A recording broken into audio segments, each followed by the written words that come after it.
Yes, Kenya. Tamu sana, tamu sana, tamu sana, yes. For about 2 years, we have seen Kenya Kwanza's rule, and the rule has come out as the worst since Kenya got its independence.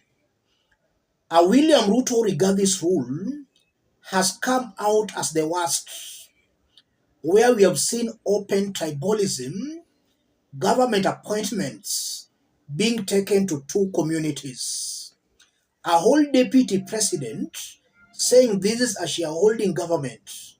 If you never voted for us, don't expect much.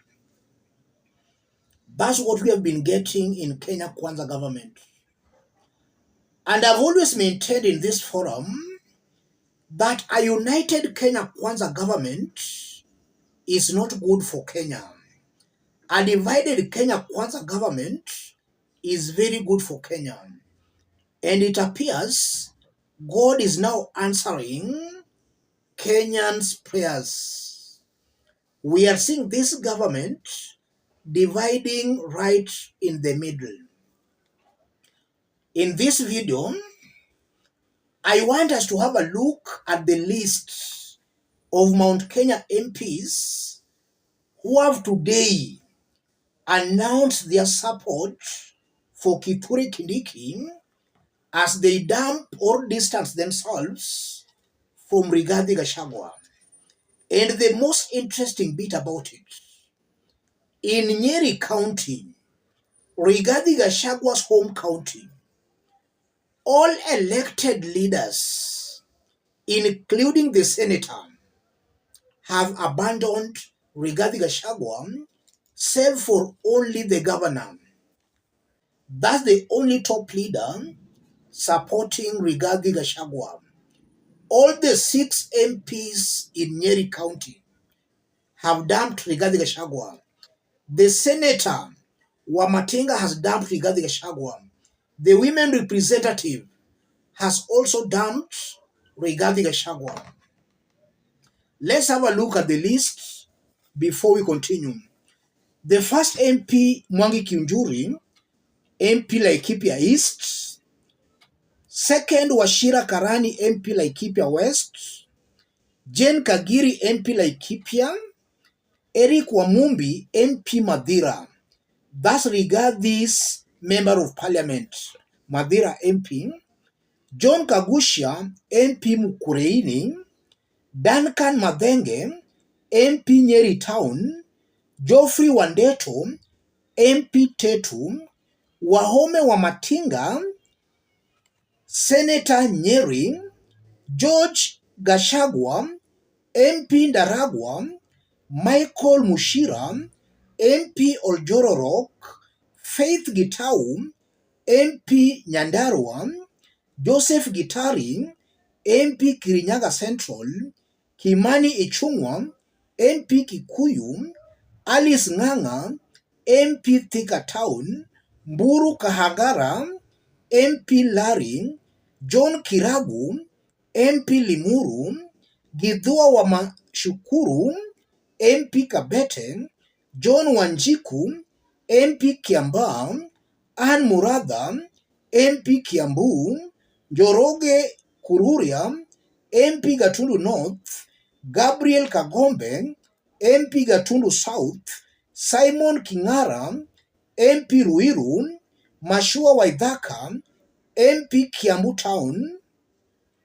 Betty Maina, MP Murang'a, that's the women rep. Edwin Mugo, MP Mathioya. Kimani Kuria, MP Molo. Samuel Gachobe, MP Subukia. Irene Njoki, MP Bahati. Charity Kadhambi, MP Njoro. John Kiarie, MP Dagoretti South. Augustine Mwafrika, MP Roysambu. Stanley Mudhama, MP Lamu West. Joseph Githuku, Senator Lamu. Karen Nyamu, nominated senator. Michael Wambugu, MP Othaya. Martha Wangari, MP Gilgil.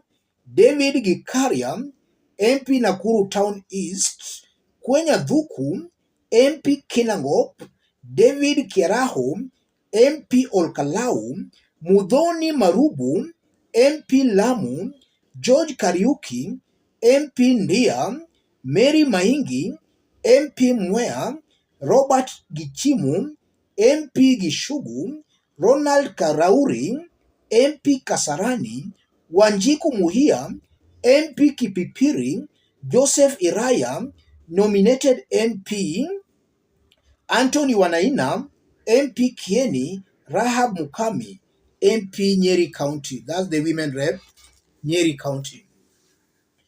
Those 48 leaders have endorsed Kithure Kindiki as their leader. And just as I did state when we were starting, all elected leaders, these top leaders, all MPs, the 6 of them have endorsed Kithure Kindiki, including the senator who has all along been a Rigathi Gachagwa's ally. I want us to put this into perspective for Kenyans to understand what's happening. If you are watching us but you have not yet subscribed, subscribe, give the video a like. Let's proceed. I've seen some Rigathi supporters consoling themselves that these ones will go home. And this is why I've always maintained the mountain never lands. The mountain must wake up. Why are they going home? Are they going home because they have dumped Rigathi Gachagua? So does it mean that come the next election, the mountain will not look at the leaders' capabilities, but just based on their loyalty to Rigathi Gachagua? That has been the mistake the mountain has been making. And that's what I've been explaining in this forum. The mountain should stop voting out of emotions or out of hate. Let them look at leaders for what those leaders can do. It's high time the mountain should ask itself, this emotional voting, how is it helping us? All along they've been electing bad leaders because of their hate for Raila Odinga. And I'm seeing the same pattern going to repeat itself maybe. If the mountain does not wake up, they'll just be going around in circles, voting out of emotions. But then after the elections, they start regretting that they voted in leaders who are not up to the task. The mountain should be very careful not to vote based on emotions. I know that some of these leaders might have not performed. Voting them out is not wrong. But do you want to vote them out because they have abandoned Rigathi Gachagua? That's a question I'm posing to Rigathi Gachagua because I'm seeing some of them reasoning that way. And then again, ladies and gentlemen, why is it that all these leaders are abandoning Rigathi Gachagua? Something is seriously wrong with Rigathi Gachagua. The elected leaders, they understand these leaders. The people down there on the ground, they don't know these leaders. So if you see a leader being rejected by those who know him, you must ask yourself some very hard questions. Why are these leaders who know him rejecting him? Who are you to support somebody being rejected by people who know him? Yes, Rigathi has been a very divisive leader, and now William Ruto and his team should move with speed in making sure they impeach this tribal leader. The impeachment of Rigathi Gachagua, and I'm saying this without any fear of contradiction. If Rigathi is impeached, William Ruto will gain some serious support across the country, and even in some traditional opposition strongholds that were against Ruto's rule, some will start embracing him. And upon Rigathi being impeached, these people he did appoint in Kenya Kwanza government, they should also follow him home. We don't want tribalists in a government we all pay taxes. We must see the face of Kenya. Yes. And we know that Ruto did impose Rigathi on the mountain. And now William Ruto is just destroying Rigathi Gachagua. And I did explain that in our earlier analysis, that a principle that makes a man is the same principle that destroys a man. Ruto made Rigathi, and Ruto is destroying Rigathi. And Ruto will succeed. He'll succeed. The only way to deal with Rigathi Gachagua permanently is to impeach him right now. If you entertain him, you are just building him. With all these numbers, move with speed in making sure Rigathi is impeached. Upon Ruto coming to power, we saw some corruption cases against Rigathi Gachagua being dropped. Those cases must be revived.